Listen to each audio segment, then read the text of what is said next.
Good morning, everyone, and welcome to our 27th financial well-being session. So, ఇవాళ agenda almost every one of you know, emergency fund అంటే emergency fund అనగానే చాలా మందికి ఏముంది 4-5 నెలల ఖర్చులు పక్కన పెడితే సరిపోతుంది కదా, దీనికి మళ్ళీ ఒక సెషన్ చేయాలా అని కూడా చాలా మందికి అనిపించచ్చండి. బట్ ఇవాళ పరిస్థితి చూసుకుంటే ఎమర్జెన్సీ ఫండ్ నెసెసిటీ మళ్ళీ ఒకసారి రీసెంట్ గూగుల్ లే ఆఫ్స్ కానీ లేకపోతే వస్తున్న న్యూస్ కానీ మాకు it's a wake up call for us అనమాట. సో పాండమిక్ టైంలో ఎలా అయితే మనం ఎమర్జెన్సీ ఫండ్ లేని వాళ్ళు ఎలా అయితే ఇబ్బంది పడున్నారో, సో అది మళ్ళీ గుర్తు చేస్తుందేమో అని అనిపించింది. So that is why we thought of doing this emergency fund planning session అనమాట. సో ఇవాళ సెషన్ లో మనం తెలుసుకోబోతుంది ఎస్ ఎమర్జెన్సీస్ ఎట్లాంటి వాటిని ఎమర్జెన్సీస్ అంటాము, సో ఎలాంటి ఎమర్జెన్సీస్ కి మనం ప్రిపేర్డ్ ఉండాలి, అండ్ ఈ ఎమర్జెన్సీ ఫండ్ ని ఎట్లా క్రియేట్ చేస్తాము, ఎంత క్రియేట్ చేస్తాము, అండ్ దీన్ని ఎక్కడ మనం ఇన్వెస్ట్ చేసుకుంటే మనం ఎఫిషియెంట్ గా దాన్ని యూటిలైజ్ చేయొచ్చు అనేది కూడా చూస్తామండి ఇవాళ. So before starting the session, I have a small question. So you can use the chat window to answer this question, Andy. So which of the following is the most important financial goal according to you? అంటే ఇవాళ session emergency fund గురించి చేస్తున్నాం కాబట్టి emergency fund అవ్వాల్సిన అవసరం లేదండి. But according to you, what do you think is an important financial goal? ఇక్కడ list down చేసిన ఈ 5 ఇంపార్టెంట్ గోల్స్ లో you can use the chat window to answer the question.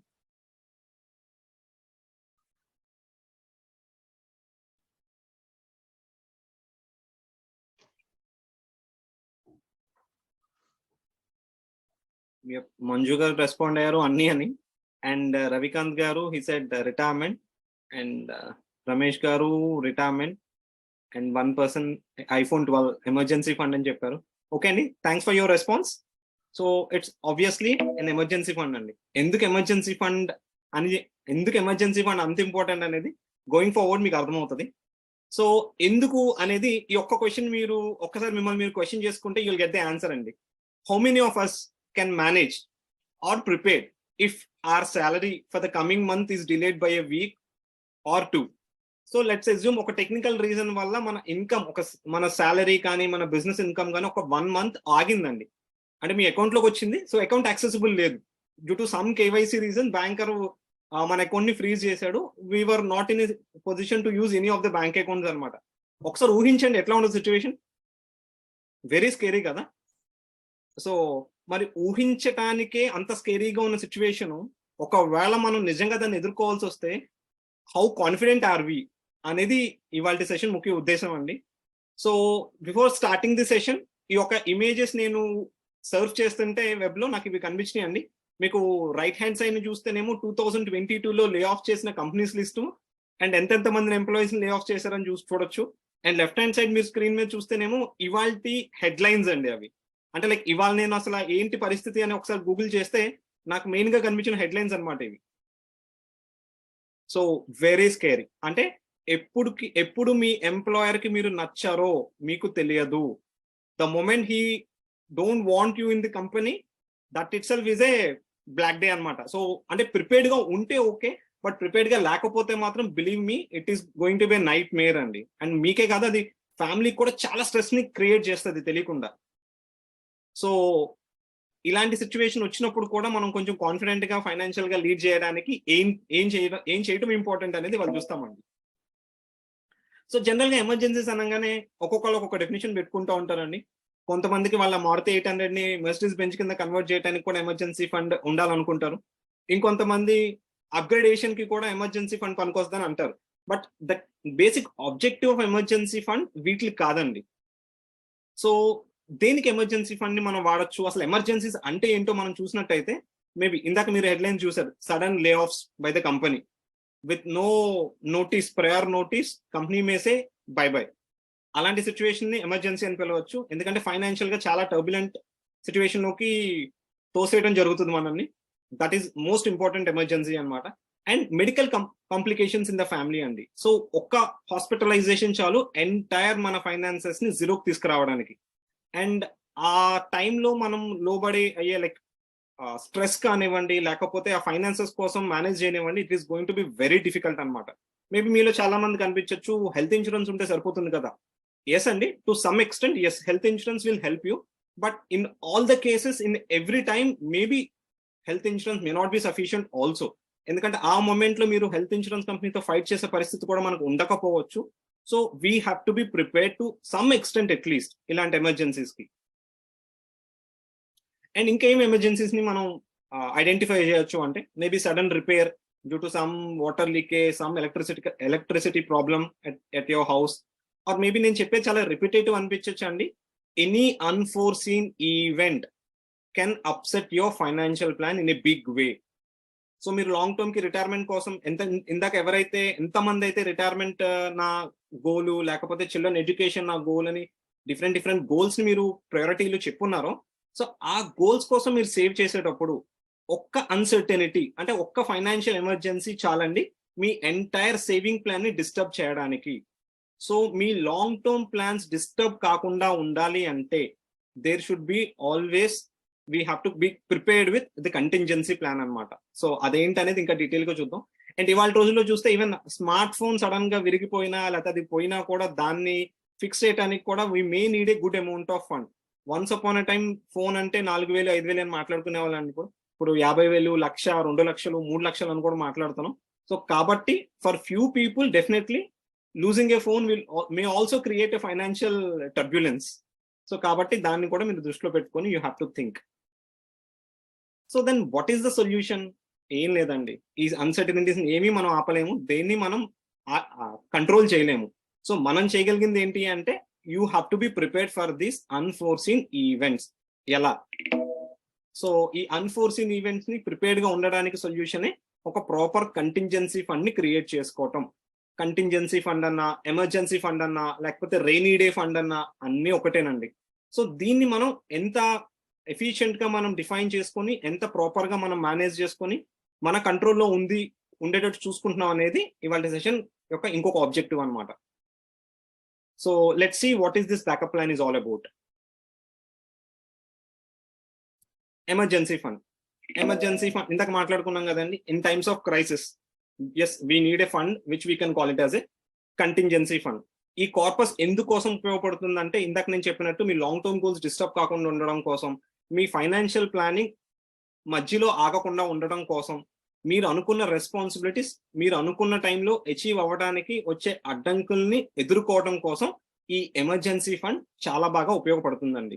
So for the people who have already prepared, మీరు pandemic టైంలో చూసున్నట్టయితే కనుక sudden లే offs వచ్చినా, లేకపోతే సడన్ శాలరీ కట్స్ ఇచ్చినా, లేకపోతే 2-3 months శాలరీ పేమెంట్ ఆగిపోయినా కూడాను ఎవరైతే మా క్లయింట్స్ లో ఎవరైతే ఎమర్జెన్సీ ఫండ్ ఆల్రెడీ ప్రిపేర్డ్ ఉన్నారో, ప్లాన్డ్ ఉన్నారో, so they were able to SAIL this challenge అనమాట. సో మేము కూడా సజెస్ట్ చేసేది ఏంటంటే ఇప్పుడు పరిస్థితుల్లో కూడా ఇంచుమించు అన్ఫోర్సీన్ ఈవెంట్స్ కొంచెం కనిపిస్తున్నాయి కాబట్టి so you have to be prepared.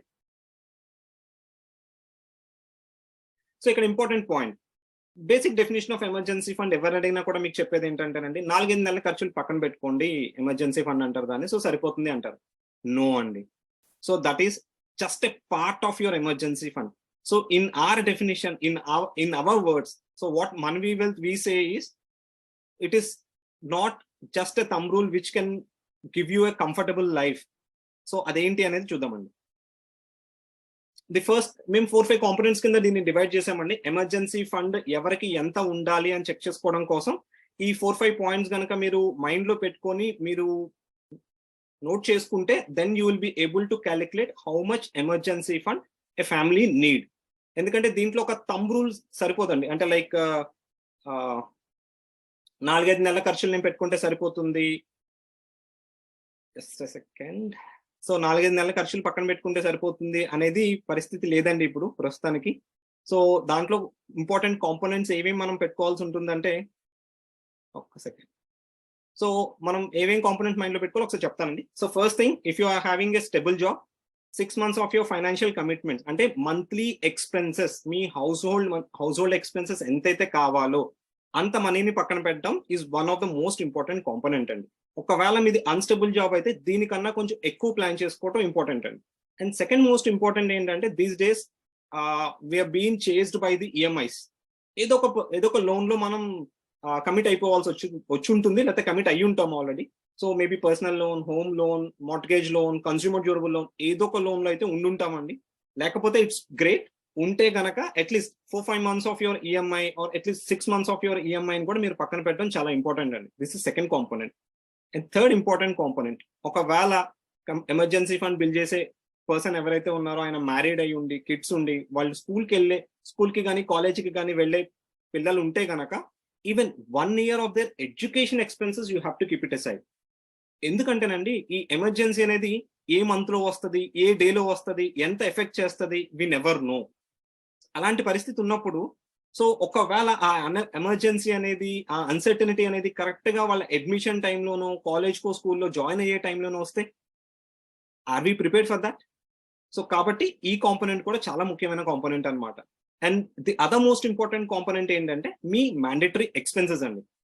Like your annual insurance premiums, maybe మీ పేరెంటల్ హెల్త్ ఇన్సూరెన్స్ అవ్వచ్చు, మీ హెల్త్ ఇన్సూరెన్స్ అవ్వచ్చు, లేకపోతే మీ టర్మ్ ఇన్సూరెన్స్ ఆర్ మీ లైఫ్ ఇన్సూరెన్స్ పాలసీ యొక్క ప్రీమియమ్స్ అవ్వచ్చు. ఇలాంటి మ్యాండేటరీ కమిట్మెంట్స్ ఏవైతే ఉన్నాయో దాని యొక్క ప్రీమియం ని కూడా ఒక కాంపోనెంట్ కింద మీరు కన్సిడర్ చేసి పక్కన పెట్టాల్సిన అవసరం ఎంతగానో ఉంది. And last but not least, ఒకవేళ if you're serious towards your goals, like మీ రిటైర్మెంట్, మీ ఫైనాన్షియల్ ఇండిపెండెన్స్ కోసం మీరు ఏదైతే ప్లాన్ చేస్తున్నారో, మీ పిల్లల బంగారు భవిష్యత్ కోసం మీరు ఏదైతే ప్లాన్ చేస్తున్నారో అవి కూడా డిస్టర్బ్ అవ్వకూడదు ఎట్టి పరిస్థితుల్లో అనుకుంటే, ఈవెన్ మీరు ఏదైతే మంత్లీ ఎస్ఐపి పే చేస్తున్నారో దానికి కూడా ఒక 5-6 months of your SIP installments also should be kept aside అండి. సో ఇన్ని కాంపోనెంట్స్ ఫాలో అయితే then you can be very confident that you have a comprehensive contingency fund. So ఇన్ని క్యాలిక్యులేట్ చేసిన తర్వాత నేను ఎమర్జెన్సీ ఫండ్ బిల్డ్ చేయడానికే maybe నాకు 2-3 సంవత్సరాలు పడుతుందేమో అండి అని అనిపిస్తూ ఉంటది కదండి మీకు. తప్పేం కాదండి, బట్ అట్లీస్ట్ ఈ రియలైజేషన్ రావడం అనేది మోస్ట్ ఇంపార్టెంట్ అండి. అండ్ ఒక్కసారి ఆ రియలైజేషన్ వచ్చిన తర్వాత దానికి తగ్గట్టు మీ ఎమర్జెన్సీ ఫండ్ ని మీరు ప్లాన్ చేసుకున్నారో లేదో చూసుకోవడం చాలా ఇంపార్టెంట్ అండి. సో దీన్ని ఎలా బిల్డ్ చేయొచ్చు? As I said, it is not very easy for everyone to build overnight. సరే ఒక్కసారి all of a sudden investment మొత్తం తీసేసి లేకపోతే ఉన్న ఏమైనా నేను డిస్పోజ్ చేసి ఎమర్జెన్సీ ఫండ్ క్రియేట్ చేసేస్తాను, no, may not be possible. So దీనికి ఏం చేయొచ్చు అంటే మంత్లీ మీరు ఏదైతే మీ ఫ్యూచర్ కమిట్మెంట్స్ కోసం సేవ్ చేస్తున్నారో సో అలాగే మీరు మంత్లీ కొంత ఎమర్జెన్సీ ఫండ్ కోసం పక్కన పెట్టొచ్చండి. మేబీ ఇమీడియట్ గా 1 year 2 year లో కొన్నిసార్లు ఎమర్జెన్సీ ఫండ్ బిల్డ్ చేయలేకపోవచ్చు, బట్ అట్లీస్ట్ 3-4 years టైంలో డెఫినెట్లీ మీరు బిల్డ్ చేయొచ్చు. దీని గురించి ఆలోచించడం ఇంపార్టెంట్ అండ్ దాన్ని ఎగ్జిక్యూట్ చేయటం అంతకన్నా ఇంపార్టెంట్ అనమాట. సో ఎక్కడ ఈ ఎమర్జెన్సీ ఫండ్ ని బిల్డ్ చేయాలి? క్యాష్ లో ఉంచాలా, సేవింగ్స్ అకౌంట్ లో పెట్టాలా, ఎఫ్డి చేయాలా, పోస్టల్ డిపాజిట్స్ లో ఇన్వెస్ట్ చేయాలా, మ్యూచువల్ ఫండ్స్ లో ఇన్వెస్ట్ చేయాలా, ఇంకేమైనా ఆల్టర్నేటివ్ ప్రొడక్ట్స్ ఇప్పుడు చాలా కనిపిస్తున్నాయి వాటిల్లో ఇన్వెస్ట్ చేయాలా? So the answer is you have to diversify your emergency fund also. ఎట్లా? సో ఎట్లా అంటే జనరల్ గా 1 or 2 months me expenses, me monthly house హోల్డ్ expenses, not your EMIs SIPs గురించి నేను చెప్పట్లేదండి, జస్ట్ మీ మంత్లీ హౌస్ హోల్డ్ ఎక్స్పెన్సెస్ ఏవైతే ఉన్నాయో దాన్ని మీరు క్యాష్ రూపంలో ఇంట్లో ఉంచినా కూడా తప్పు లేదండి. ఎందుకంటే ఏ మూమెంట్ లో మీ ఇంటి దగ్గర ఏటీఎం యాక్సెసిబుల్ ఉండవు, ఏ బ్యాంక్ ఏటీఎం పనిచేయదో, ఏ ఏటీఎం లో ఫండ్స్ అవైలబిలిటీ ఉండవు, వీ నెవర్ నో. సో అంత మైన్యూట్ మైక్రో లెవెల్లో కూడా మీరు ఆలోచించడంలో తప్పు లేదండి, ఎందుకంటే ఎమర్జెన్సీస్ గురించి మాట్లాడుతున్నాం కాబట్టి. సో 1 or 2 months మీకు క్యాష్ రూపంలో మీరు హోల్డ్ చేయొచ్చు అండ్ కొంత అమౌంట్ ని మీరు షార్ట్ టర్మ్ బ్యాంక్ డిపాజిట్స్ లో కానీ లేకపోతే ఆల్టర్నేటివ్ ప్రొడక్ట్స్ ఇప్పుడు కొన్ని ఉన్నాయండి దాంట్లో మీరు ఇన్వెస్ట్ చేయొచ్చు, లేకపోతే మ్యూచువల్ ఫండ్స్ లో కూడా చేయొచ్చు. సో చాలా మందికి సర్ప్రైజ్ అనిపించవచ్చు అండి, మ్యూచువల్ ఫండ్స్ లో మార్కెట్ రిలేటెడ్ కదా, వాలటైల్ ఉంటది కదా, డబ్బులు పోతాయేమో కదా, దాంట్లో ఎమర్జెన్సీ ఫండ్ పెట్టమంటారు ఏంటి అని మీకు అనిపిస్తుందా? లేదండి, మ్యూచువల్ ఫండ్స్ లో కూడా మనకి షార్ట్ టర్మ్ కి వెరీ షార్ట్ టర్మ్ కి కూడా మనీని పార్క్ చేసుకోవచ్చు. సో దాన్నే లిక్విడ్ ఫండ్స్ అంటాము, లేకపోతే అల్ట్రా షార్ట్ టర్మ్ ఫండ్స్ అంటాము. ఇంకొంచెం టాక్సేషన్ 30% బ్రాకెట్ లో ఉన్న వాళ్ళైతే they may even consider A concept called arbitrage funds. ఈ ఆర్బిట్రేజ్ ఫండ్స్ అనేది ఇవాళ టాపిక్ కాదు, బట్ జస్ట్ ఒక లైన్ చెప్తాను దాని గురించి. సో ఎవరైతే మాక్సిమం ట్యాక్స్ బ్రాకెట్ లో ఉంటారో మీకు లిక్విడ్ లాగా అంటే లిక్విడ్ ఫండ్ లాగా స్టడీ రిటర్న్స్ రావాలి, బట్ నార్మల్ టాక్సేషన్ అంటే డెట్ టాక్సేషన్, డిపాజిట్స్ టాక్సేషన్ లాగా అంత ఎక్కువ ట్యాక్స్ నాకు వచ్చిన ప్రాఫిట్ లో నేను పే చేయకూడదు అంటే for them arbitrage funds is a right option అనమాట. సో దాని గురించి మీరు you can consult your advisor or you can contact our team whenever it is possible. So they'll give you better idea about arbitrage funds. So most of the times like me emergency fund ni instead of keeping in savings account we recommend that to be parked in a liquid fund andi. Enduku liquid fund antamantanandi, emergency fund anedi yes it should be readily accessible. అంతేగాని instant గా access చేయాల్సిన అవసరం ఎప్పుడో కానీ రాదండి. So ఎప్పుడైతే మనం savings account లో మన ఫండ్ అవైలబుల్ ఉంటుందో చూస్తామో, ఏ అవసరం వచ్చినా అది మనకి కానివ్వండి, మన ఫ్రెండ్ కి కానివ్వండి, మన రిలేటివ్ కి కానివ్వండి, ఫస్ట్ మనం యూజ్ చేసేది సేవింగ్స్ అకౌంట్ లో ఉన్న మనీనే కదా. సో కాబట్టి ఎమర్జెన్సీ ఫండ్ అనేది యాక్సెసిబుల్ ఉండేలాగా చూసుకుంటే సరిపోతుందండి. ఇన్స్టెంట్ విత్డ్రావబుల్ ఉండాల్సిన అవసరం లేదు. ఎందుకంటే ఈ లిక్విడ్ ఫండ్ లో మీరు పార్క్ చేసే మనీకి మీ సేవింగ్స్ అకౌంట్ కన్నా కొంచెం బెటర్ ఇంట్రెస్ట్ వస్తుంది. ఈవెన్ మీ 3 months 6 months bank fixed deposit కన్నా కూడా బెటర్ రిటర్న్ వస్తుంది కొన్ని సందర్భాల్లో. అండ్ టాక్సేషన్ పరంగా కూడా it is very much efficient అండి. జనరల్ గా ట్యాక్స్ గురించి పాయింట్ వచ్చింది కాబట్టి నేను చెప్తాను. సో మీరు బ్యాంక్ ఫిక్స్డ్ డిపాజిట్ లో చేసే మనీ సేవింగ్స్ ఏవైతే ఉన్నాయో దాని మీద you have to pay as per your income tax slab. ఒకవేళ మీ యాన్యువల్ ఇన్కమ్ 5 lakhs అయితే కనుక మీకు వచ్చే ఇంట్రెస్ట్ మీద మీరు 5% ట్యాక్స్ పే చేయాల్సి ఉంటుంది. అదే మీ యాన్యువల్ ఇన్కమ్ కనుక 5 lakh to 10 lakh అయితే మీ డిపాజిట్స్ మీద వచ్చే ఇంట్రెస్ట్ మీద మీరు 20% ట్యాక్స్ కట్టాల్సి వస్తుంది. అదే మీ యాన్యువల్ ఇన్కమ్ కనుక 10 lakhs అండ్ అబోవ్ ఉంటే 30% ప్లస్ సర్చార్జ్ మీరు పే చేయాల్సి ఉంటుంది మీకు వచ్చిన వడ్డీ మీద. ఇది డిపాజిట్స్ లో అండి, నాట్ ఇన్ లిక్విడ్ ఫండ్స్. అదే లిక్విడ్ ఫండ్ లో మీకు ఉన్న అడ్వాంటేజ్ ఏంటి అంటే, whatever money you are accumulating, మీరు ఇది విత్డ్రా చేసే వరకు ట్యాక్స్ అనే ఎలిమెంట్ మీ పిక్చర్ లోకి రాదు. అది దీంట్లో అడ్వాంటేజ్. వెరస్ మీ డిపాజిట్స్ వచ్చేసరికి ఏమవుతుందంటే ఎవ్రీ ఇయర్ ఇర్రెస్పెక్టివ్ వెదర్ మీరు విత్డ్రా చేసినా చేయకపోయినా ఎవ్రీ ఇయర్ మీకు అక్యుములేట్ అయిన ఇంట్రెస్ట్ మీద you have to report to the IT అన్నమాట. So coming back to the concept, liquid funds ఎంత సేఫ్ ఏంటి అని చూసుకుంటే, these are most suitable for very short term and short term needs అండి. Maybe మీరు వారం కోసం డబ్బులు దాయాలనుకున్నా, లేకపోతే నెల రోజుల కోసం డబ్బులు దాయాలనుకున్నా, 6 నెలల కోసం డబ్బులు దాయాలనుకున్నా, లేకపోతే నాకు డబ్బులు ఎప్పుడు అవసరం అవుతుందో తెలియదు బట్ నాకు అవసరమైనప్పుడు మాత్రం నా డబ్బులు రూపాయి కూడా తగ్గకూడదు, మార్కెట్ రిస్క్ ఉండకూడదు అనుకుంటే, yes, liquid mutual funds are the best option for you అండి. అంటే అసలు ఇవి ఏం చేస్తాయి? ఇవి స్టాక్స్ లో ఇన్వెస్ట్ చేయవా? లేదండి, స్టాక్స్ లో ఇన్వెస్ట్ చేయవు.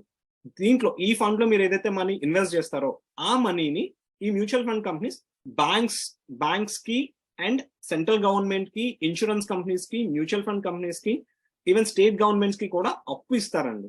అంటే ఈవెన్ షార్ట్ టర్మ్ కి కూడా అప్పు ఇస్తారు. Maybe 1 week, 1 day, 30 days, 60 days ఈ తక్కువ టైం పీరియడ్ ఉన్న వాళ్ళకి లెండ్ చేయటం. దట్టు ఈ బారో చేసే వాళ్ళంతా పెద్ద పెద్ద ఇన్స్టిట్యూట్స్ అవ్వడం వల్ల రిస్క్ అనేది చాలా నెగ్లిజిబుల్ అనమాట. అండ్ దీంట్లో మీరు as low as even 1000 rupees తో కూడా మీ ఎమర్జెన్సీ ఫండ్ బిల్డ్ చేయడం స్టార్ట్ చేయొచ్చు అండి. And this is no way related to the stock market అనమాట. అండ్ ఈ మనీని మీరు విత్డ్రా చేయాలంటే జస్ట్ 1 working day లో మీ మనీ మీకు మీ అకౌంట్ లో క్రెడిట్ అవుతాయి. అంటే విత్డ్రా చేసే రోజు వర్కింగ్ డే అయ్యి ఉండాలండి, అండ్ నెక్స్ట్ కూడా బిజినెస్ డే, నెక్స్ట్ కూడా వర్కింగ్ డే అయ్యి ఉండాలి. అప్పుడు మాత్రమే 1 working day లో మీ మనీ క్రెడిట్ అవుతాయి. సో ఎలాంటి మనీ లిక్విడ్ ఫండ్ లో నేను పార్క్ చేసుకోవచ్చు? ఓన్లీ ఎమర్జెన్సీ ఫండే పార్క్ చేయాలా? ఎస్, ఫస్ట్ ప్రయారిటీ అంటే ఎమర్జెన్సీ ఫండ్ మాత్రమే దీంట్లో పార్క్ చేయడం రికమెండెడ్ అండి.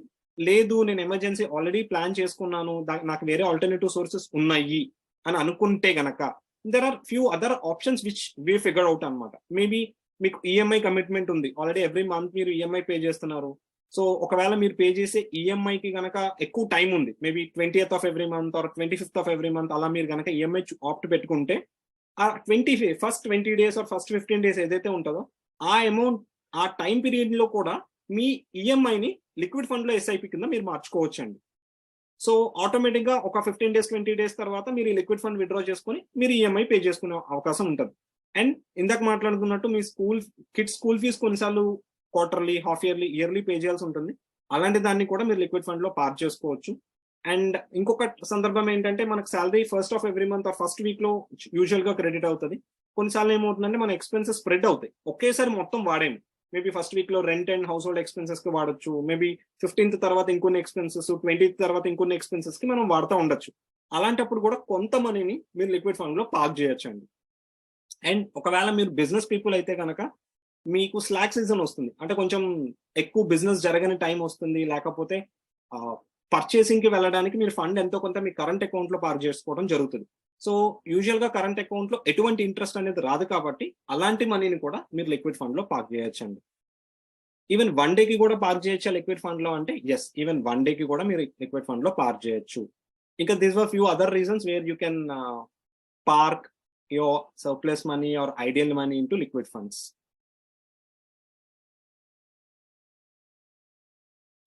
సో ఇంకొకటి సార్, ఇవన్నీ కాదు సార్, అసలు దీంట్లో ఇంకేమైనా అడ్వాంటేజ్ ఉందా? Yes. So for those people who wanted to see what is an edge by keeping their surplus money in emergency అంటే లైక్ లిక్విడ్ ఫండ్ అంటే నార్మల్ గా లైక్ మనకి 52 వారాల సంవత్సరానికి సో ప్రతి సాటర్డే సండే మనకి నాన్ వర్కింగ్ డేస్ ఉంటాయి. So అలా మనం తీసుకున్న అంటే ఆ 2 days కనుక మనం యూటిలైజ్ చెయ్యని డేస్ అనుకుంటే సంవత్సరంలో మనకి 104 రోజులు నాన్ వర్కింగ్ డేస్ ఉంటాయండి. అండ్ దానికి తోడు ఒక 10-15 పబ్లిక్ హాలిడేస్ తీసుకున్నా సరే 120 రోజులు అంటే ఆల్మోస్ట్ 4 months మన మనీ మనకి తెలియకుండా ఐడియల్ గా మన అకౌంట్స్ లో ఉంటది. సో అంత మనీని గనక ఒకవేళ మనం కరెంట్ అకౌంట్ లో బదులు లిక్విడ్ ఫండ్ లో పార్క్ చేసినా లేకపోతే మనం యూటిలైజ్ చెయ్యని మనీని కనుక లిక్విడ్ ఫండ్ లో పార్క్ చేస్తే అసలు ఎట్లాంటి ఆపర్చునిటీ మనకు ఉండొచ్చు అనే వాళ్ళ కోసం ఈ నెక్స్ట్ స్లైడ్ అండి.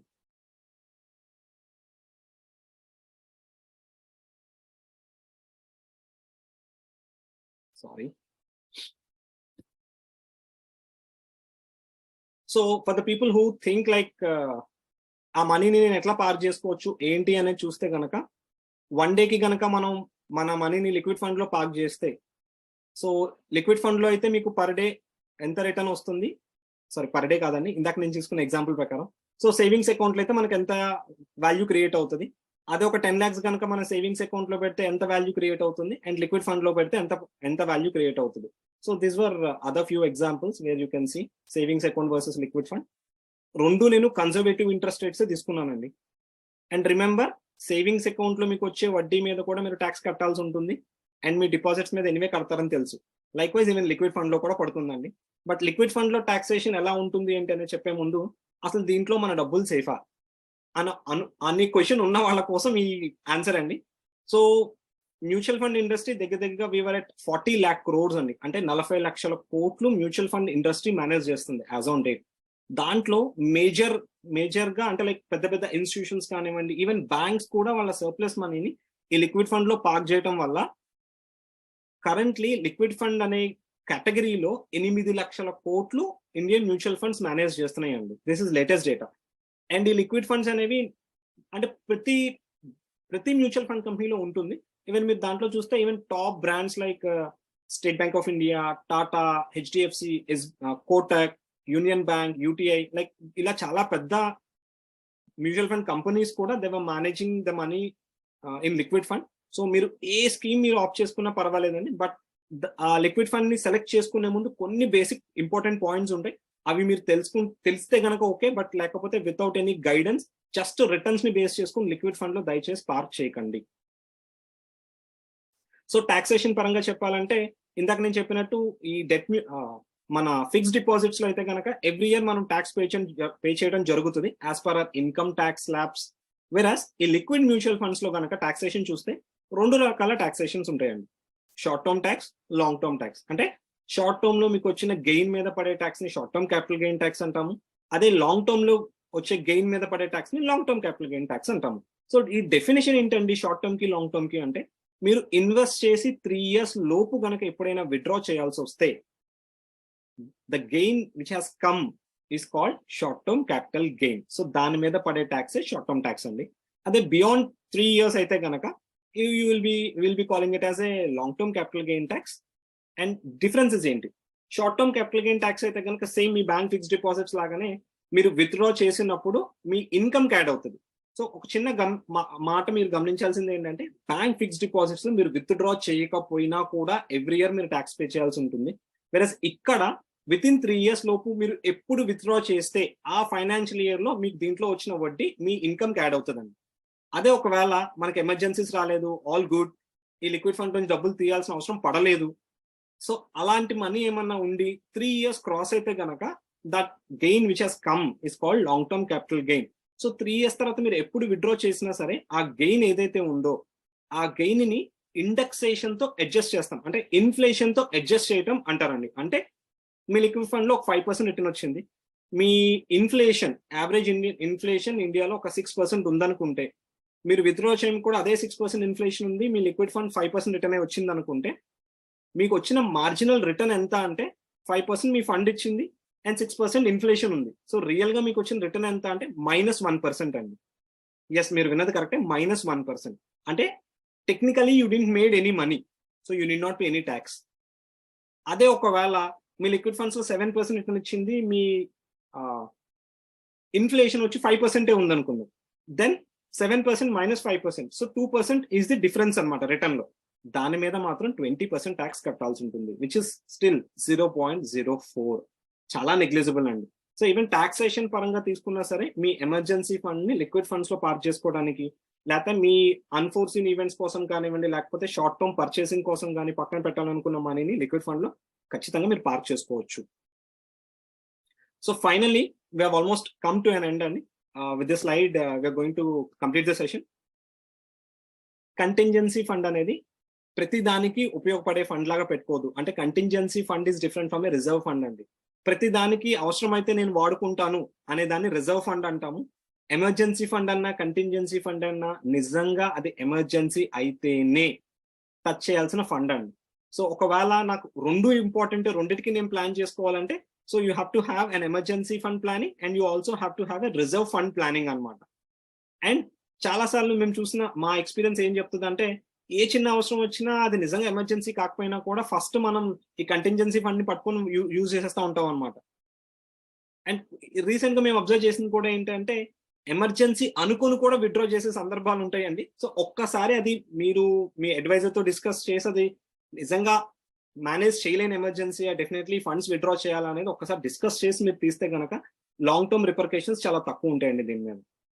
And definitely me financial planning లో కంటింజెన్సీ ప్లాన్ అంటే ఎమర్జెన్సీ ఫండ్ గురించి మీరు ప్లాన్ చేసి మీ ఇన్వెస్ట్మెంట్ జర్నీని గనక స్టార్ట్ చేస్తే definitely this is going to help you like A shock absorber to your long term goals అనమాట. సో ఎట్లాంటి షార్ట్ టర్మ్ టర్మాయిల్స్ వచ్చినా, ఎట్లాంటి నెగటివ్ న్యూస్ మీ బిజినెస్ మీద, మీ జాబ్ మీద పడినా కూడా believe me you can manage. And last but not least, besides emergency fund uncertainties ని cover చేసుకోవడం కోసం ప్రాపర్ రిస్క్ మేనేజ్మెంట్ టూల్స్ ని కూడా మనం తీసుకోవాల్సిన అవసరం ఉందండి. సో రిస్క్ మేనేజ్మెంట్ టూల్స్ అంటే జస్ట్ వన్ లైన్ చెప్తాను. సో లైఫ్ అన్సర్టనిటీని కవర్ చేయడానికి term insurance important, and health అన్సర్టనిటీని కవర్ చేయడానికి comprehensive family health insurance important, and loss of income due to disability, accident, దాన్ని కవర్ చేయడానికి పర్సనల్ యాక్సిడెంటల్ ఇన్సూరెన్స్ కూడా important అండి. ఇవి మేము చెప్పంగానే చాలా మంది మాకు చెప్తా ఉంటారు, మా కంపెనీ ఆల్రెడీ ప్రొవైడ్ చేస్తుందండి. దయచేసి ఎంప్లాయర్ ఇచ్చే ఇన్సూరెన్స్ పాలసీస్ మీరు కంపెనీ మానేసిన తర్వాత క్యారీ చేయొచ్చా లేదా చెక్ చేసుకోండి. ఒకవేళ మీరు ఎంప్లాయ్మెంట్ లో ఉన్నంత వరకే ఆ బెనిఫిట్స్ ఉంటాయి అంటే కనుక దయచేసి వాటి మీద ఆధారపడకండి. We have our own practical experiences అండి. మా క్లయింట్ మా దగ్గరకు వచ్చి చెప్పిన సందర్భాలు చాలా ఉన్నాయి. ఎందుకంటే ఈవెన్ ఇప్పుడు రీసెంట్ చూసినా కూడా Google has laid off huge amount of people and there were few more companies which are lining up. So we never know అండి. కంపెనీలో జాబే పర్మనెంట్ కానప్పుడు కంపెనీ ఇచ్చే పర్క్స్ ఎంతవరకు పర్మనెంట్ ఉంటాయో ఒక్కసారి ఆలోచించండి. So with that thought I'm signing off.